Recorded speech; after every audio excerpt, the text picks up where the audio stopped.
काबुली बाग मस्जिद। आज हम पढ़ेंगे भारत में बाबर द्वारा जितनी भी स्थापत्य कला में जो निर्माण इमारतें हैं उसको पढ़ेंगे। तो ये काबुली बाग मस्जिद है ना, ये पानीपत हरियाणा में, यह 1527 में इब्राहिम लोदी की विजय के उपलक्ष्य में, आपको पता हो तो पानीपत का प्रथम युद्ध हुआ था, उसके अंदर इब्राहिम लोदी मारा गया था।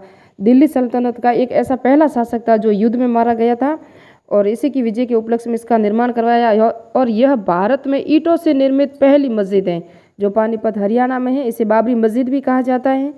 और इसका नाम काबुली बेगम के अपनी पत्नी थी, इनकी पत्नी का नाम था काबुली बेगम, उसके नाम पर इसका नाम रखा गया था काबुली बेगम या काबुली मस्जिद, या काबुली मस्जिद भी कहा जाता है और काबुली बाग मस्जिद भी कहते हैं इसको। तो ये बाबर द्वारा निर्मित प्रथम इमारत थी जो पानीपत हरियाणा में थी। कौन कौन सी इमारतें बाबर ने बनवाई थी भारत में वो देखेंगे, क्योंकि मुगल शासक की जो स्थापना थी वो किसने की थी, बाबर ने ही की थी। इससे पहले दिल्ली सल्तनत था। उसके बाद इसमें जो गुंबदों का प्रयोग भी पहली बार हुआ था यहाँ, क्योंकि मुगल काल में, मुगल काल की स्थापत्य कला की प्रमुख विशेषता थी गुंबदों का प्रयोग, चार बाग शैली इस तरह से। और उसके बाद एक नीलोफर बाग या कमल का बाग। कमल का बाग धौलपुर राजस्थान में, हमारे राजस्थान में है और इसका निर्माण भी बाबर ने करवाया था, जिसकी जो जानकारी हमें मिलती है बाबर की आत्मकथा तुजुक के बाबरी में। यह कमल के फूल के आकार की आकृति का है, एक ही चट्टान को काटकर बनाया गया था। फिर है संभल की जामा मस्जिद, इसका निर्माण भी बाबर ने करवाया था।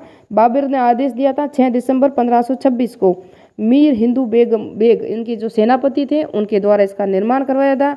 और यहाँ पर एक तो गुंबद है, 2 मीनारें, ये देख सकते हो दूर से दिख रही है, 2 मीनारें हैं। और यहाँ पर आपको पता कुछ हुमायूं का भी बताते हैं कि हुमायूं ने बनाया था, पहले इस पर युद्ध किया, फिर इनको जीता, फिर इन्होंने यहाँ संभल की जामा मस्जिद को बनवाई। और यह अभी सुप्रीम कोर्ट का विषय बना हुआ है, क्योंकि ये मामला सुप्रीम कोर्ट में चल रहा है इसका। और उसके बाद हम देखेंगे राम बाग। राम बाग तो नाम बाद में पड़ा था, पहले इसको नाम नूर अफगान बाग या आराम बाग था। तो इस आगरा के यमुना नदी के किनारे हैं, बाबर ने 1528 में बनाया था और ये सबसे पुराना है। इसमें सबसे पहले बाबर को यहाँ दफनाया हुआ था, बाद में काबुल में दफनाया गया। इनकी 2 बार अंतिम संस्कार हुआ बाबर का। और ये 4 बाग शैली में निर्मित है। 4 बाग शैली की विशेषता ये है कि ये देख सकते हो 4 और रास्ते होते हैं, वर्गाकार होता है, बीच में पानी वगैरह व्यवस्था या 4 रास्ते जाते हैं जहाँ बाग में घूमा जा सकता है। और यहाँ बिल्कुल ठंडक होती थी जिससे पानी चलता रहता था। और ये 4 बाग शैली में निर्मित है, मैंने बताया गया।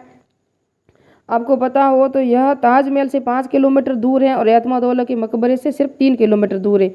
यहाँ फूल वगैरह बहुत सी लगाए गए थे, जिससे आराम से जो मुगल शासक थे वो आराम करते थे।